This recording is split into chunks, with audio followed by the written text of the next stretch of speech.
Hi, good morning, guys. Welcome to Pandu English Academy. I am Bhagirath Godara with new video. आज हम class 8th के second lesson secularism के second part की study करेंगे। इसके पहले वाले वीडियो के अंदर हमने सेक्युलरिज्म क्या है इसके इन सब के बारे में हमने स्टडी कर ली है। क्या भारत एक सेक्युलर कंट्री है या नहीं है, सेक्युलरिज्म की इम्पोर्टेंस क्या है, ये सेक्युलरिज्म वर्ड क्यों आया गया, सेक्युलरिज्म या स्टेट को रिलीजन से अलग क्यों किया गया, यदि देश सेक्युलर नहीं है तो इसके बुरे क्या प्रभाव हो सकते हैं, और सेक्युलर है तो और क्या अच्छाई आ सकती है। इन सब के बारे में स्टडी हमने पिछले वाले वीडियो में कर ली है। आज हम उसके कुछ आगे के एस्पेक्ट पढ़ेंगे। इंडियन गवर्नमेंट इसको कैसे मैनेज करती है, क्योंकि धर्म निरपेक्ष तो है लेकिन अलग अलग धर्मों की अलग अलग मान्यताएं हैं, तो उनको किस तरह से, अगर सेकुलर है इसका मतलब ये होना चाहिए कि सभी के लिए एक ही कानून बने, लेकिन सभी धर्मों की मान्यताएं अलग अलग है, उनके रीति रिवाज अलग अलग है, उनके धार्मिक अनुष्ठान अलग अलग है, तो उन सब के बीच में गवर्नमेंट ने कॉम्बिनेशन कैसे बिठाया है, ये सब हम पढ़ेंगे। सो आगे बढ़ने से पहले मेरा निवेदन है कि वीडियो को लाइक करें, सब्सक्राइब करें, शेयर करें, कमेंट करें, अपने फ्रेंड्स के बीच में शेयर भी करें, उनसे फॉलो भी करवाएं। देखते हैं क्या है ये। Vote is Indian secularism. Vote is Indian secularism. भारतीय धर्मनिरपेक्षता क्या है, हम ये पढ़ेंगे। तो देखते हैं। Indian constitute mandates that India be a secular country. भारतीय संविधान के अंदर ये बात स्पष्ट रूप से कही गई है कि भारत एक सेक्युलर कंट्री होगी। सेक्युलर का मतलब भारत देश का कोई भी धर्म नहीं होगा। भारत में शासन करने वाला जो भी पॉलिटिकल पार्टी, जो भी लीडर होंगे, उन सब के लिए सभी धर्म समान होंगे।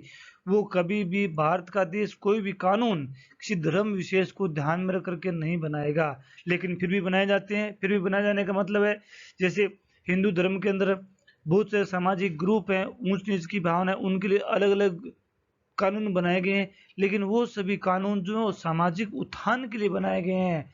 धर्म के नाम पर ऐसा कोई कानून नहीं बनाया जाएगा जिससे सामाजिक उत्थान न हो करके सामाजिक अवनति हो, सामाजिक अवनति हो, सामाजिक विकास रुके। सामाजिक विकास के लिए गवर्नमेंट कुछ भी कर सकती है ना। तो देखते हैं। That one religious community does not dominate another and vice versa. मतलब कोई भी एक रिलीजियस कम्युनिटी, भारत को, इंडिया को सेकुलर बनाया गया, मतलब रिलीजन और कंट्री को, रिलीजन और देश के संविधान को, रिलीजन और स्टेट को बिल्कुल अलग अलग रखा गया है। क्योंकि यदि अलग अलग नहीं रखा जाता, यदि देश किसी एक धर्म को प्रमोट करता, मान लो कि वो मेजोरिटी में है, तो माइनॉरिटी के लोगों का शोषण हो सकता था, फिर वो डेमोक्रेसी नहीं हो सकती। यदि किसी एक धर्म को प्रमोट करने का मतलब है कि इक्वलिटी की भावनाओं का विकास रुक जाना, इक्वलिटी की भावनाओं का विकास रुक जाना, इक्वलिटी खत्म हो जाना, वो लोकतंत्र की सबसे पहली जो विशेषता है वो है इक्वलिटी। वो क्या है? इक्वलिटी। ठीक है, देखते हैं। State does not enforce any particular religions, no does take away the religious freedom of individuals. न ही रिलीजियस फ्रीडम को ले जाती है। आगे हम देखते हैं।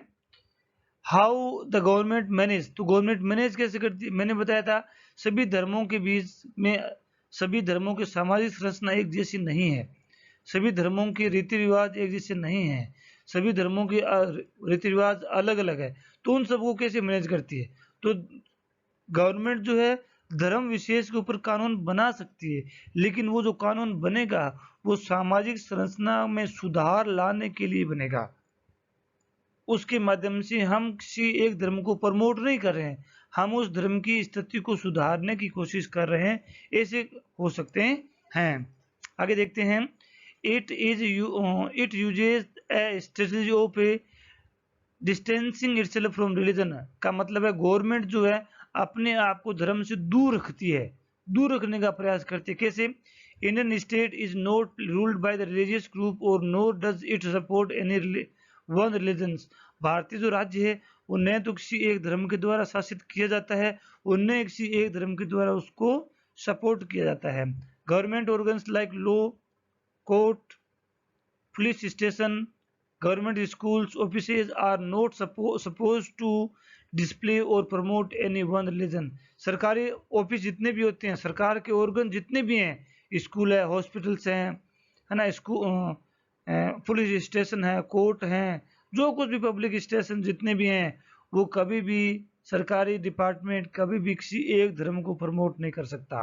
ये धर्म के, ये हमारे कॉन्स्टिट्यूट में लिखा हुआ है। आगे और देखते हैं हाउ द गवर्नमेंट मैनेज, वो स्टेज चल रहा है, Indian secular works to prevent the above domination is through the strategy of non interference. जो डोमिनेशन है, डोमिनेशन मतलब किसी एक धर्म का प्रभाव देश के अंदर होना, उसको रोकने के लिए सरकार जो है सेकुलरिज्म के माध्यम से अपनी स्ट्रेटजी से काम करती है। वो क्या है, like Sikh community is free no to wear helmet. जैसे सिख कम्युनिटी को हेलमेट पहनने की, न पहनने की छूट दे रखी है कि वो हेलमेट नहीं पहन सकते। क्यों नहीं पहन सकते? क्योंकि उनके सिर पे पगड़ी होती है। तो ये जो सिख धर्म के प्रति जो लगाव है, ये धार्मिक भेदभाव नहीं है, ये धार्मिक भेदभाव नहीं है, क्योंकि उनके सिर की जो पगड़ी होती है हेलमेट के रूप में का कार्य करती है, वो उसके सर को सुरक्षित रखती है। तो ये सब चीजें, इस तरह के कानून बनाए जा सकते हैं। जैसे और इंडियन कॉन्स्टिट्यूट बैन्स अनटचेबिलिटी। अब जैसे अनटचेबिलिटी सिर्फ हिंदू धर्म में है तो उसको बैन करती है, तो इसका मतलब ये नहीं है कि भारतीय सरकार हिंदू धर्म में सुधार करती है। सामाजिक सुधार, मैंने बताया था, सामाजिक संरचना में सुधार लाने के लिए कदम उठाए जा सकते हैं, जैसे चाइल्ड लेबर, चाइल्ड मैरिज, है ना, इन सब में इंप्रूवमेंट किए जा सकते हैं। ये धार्मिक कार्य नहीं हो सकते हैं।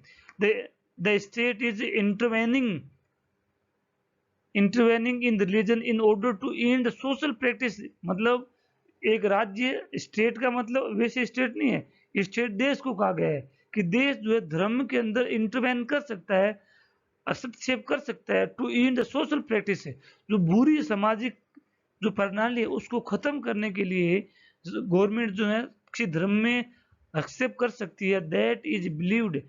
that believes discriminate and exclude and that violate the fundamental rights of lower caste who are citizens of our country। ऐसे कुछ रीति रिवाज होते हैं जो लोगों को मूल अधिकारों से वंचित रखते हैं। जैसे प्राचीन जमाने के अंदर गांव में सिर्फ जो गांव का चौधरी होता था वो ही सभी अधिकारों को यूज करता था, है ना। गांव के जो लो कास्ट, जो गरीब लोग थे, उनको किसी भी तरह के अधिकार नहीं दिए जाते थे, उनको पीने का पानी भी नहीं मिलता था, वो मंदिर नहीं जा सकते थे, उनके बच्चे स्कूल नहीं जा सकते थे। अब ये एक बुराई थी, तो गवर्नमेंट इस तरह की कोई भी जो बुराई मौजूद है उसको हटा सकती है। ये धर्म में को प्रमोट करने की भावना नहीं है। आगे हम और पढ़ते हैं। The intervention of the state can also be in the form of support। Support के रूप में भी सरकार का हस्तक्षेप हो सकता है। जैसे Indian constitute grant the right to religious community to set up their own schools and college. अब सरकार जो है सभी धर्मों को अपने धार्मिक विकास के लिए, अपनी धार्मिक भावनाओं का विकास करने के लिए, उसमें और ज़्यादा सुधार लाने के लिए सभी धर्मों को अपने अपनी कम्युनिटी को रिलीजियस सेटअप स्टेब्लिश करने, रिलीजियस स्कूल स्टेब्लिश करने के लिए प्रमोट कर सकती है। सरकार कहती है कि आप अपने अपने धर्म में विकास की भावनाओं का विकास करें। It also gives them financial aids on non preferential basis. बिना नॉन प्रोफेरेंशियल का मतलब बिना व्यावसायिक, मतलब धर्म एक व्यवसाय नहीं है, है ना, एक सामाजिक हिंसा, एक सामाजिक रूप से उनका विकास करने की सरकार उसे सब्सिडी भी दे सकती है। आगे और देखते हैं। Any interference in religion by state has to be based on ideals laid out in the constitution। सरकार के द्वारा जो भी धर्म, किसी एक धर्म के लिए जो कार्य किए जा रहे हैं वो संविधान में लिखे आदर्शों के अनुरूप होता है। मतलब सरकार थोड़ा बहुत कानून बना सकती है सामाजिक विकास के लिए, लेकिन वो जो कानून जो होगा वो किसी की भेदभावना या असमानता के विकास के लिए नहीं होगा। जैसे देश के अंदर आरक्षण की प्रणाली लागू है, तो ये आरक्षण की प्रणाली कुछ लोगों को प्रमोट करती है, तो ये असमानता की भावना नहीं है, ये सामाजिक संरचना में व्याप्त बुराई को मिटाने के लिए है ना। जो सामाजिक भेदभाव है, ऊंच नीच का जो भेदभाव है, उसको मिटाने के लिए इसको लाया गया है। तो these ideals serve as the standard through which we can judge whether the state is or not is not behaving according to the secular. ये गवर्नमेंट के जितने भी निर्णय होते हैं उनमें हम जांच पड़ताल कर सकते हैं, जज कर सकते हैं कि सरकार ने जो निर्णय लिए हैं क्या वो संविधान की अवधारणा के अनुसार है या नहीं है। आगे और देखते हैं। The Indian state is secular and work in various ways to prevent religious domination, है ना। रिलीजियस डोमिनेशन मतलब किसी एक धर्म के प्रभुत्व को समाप्त करने का कार्य करता है। Indian constitute guarantees fundamental rights that are based on the secular principle. इन सेकुलर प्रिंसिपल के आधार पर जो भी फंडामेंटल राइट्स हमें मिले हैं उनको गवर्नमेंट हमें देती है, प्रदान करती है। आगे देखते हैं। आई थिंक ये सब चीज़ें आपको अच्छी तरह समझ में आई होगी। सेकुलरिज्म क्या है, किस तरीके से सरकार कॉम्बिनेशन सेट करती है। सो यदि वीडियो अच्छा लगा हो तो लाइक करें, सब्सक्राइब करें, शेयर करें। मेरे इस चैनल पर क्लास 6 या 12 तक के एसएसटी और इंग्लिश के सभी वीडियोस, सभी लेसन्स के वीडियोस, क्वेश्चन आंसर सहित आपको मिलेंगे। इसके अलावा इंग्लिश ग्रामर में टेंस है, नरेशन है, मॉडल है, वॉइस है, ये सभी टॉपिक्स आपको अच्छे एक्सप्लेनेशन के साथ में मिलेंगे। इसके अलावा मैंने कंपोजिशन में, इंग्लिश ग्रामर में, ग्रामर कंपोजिशन में, application writing, story writing, letter writing, ये सभी चीज़ें आपको सविस्तार देखने को मिलेगी। यदि वीडियो अच्छा लगा हो तो लाइक करें, सब्सक्राइब करें, शेयर करें, कमेंट करें। Thanks for watching, have a nice.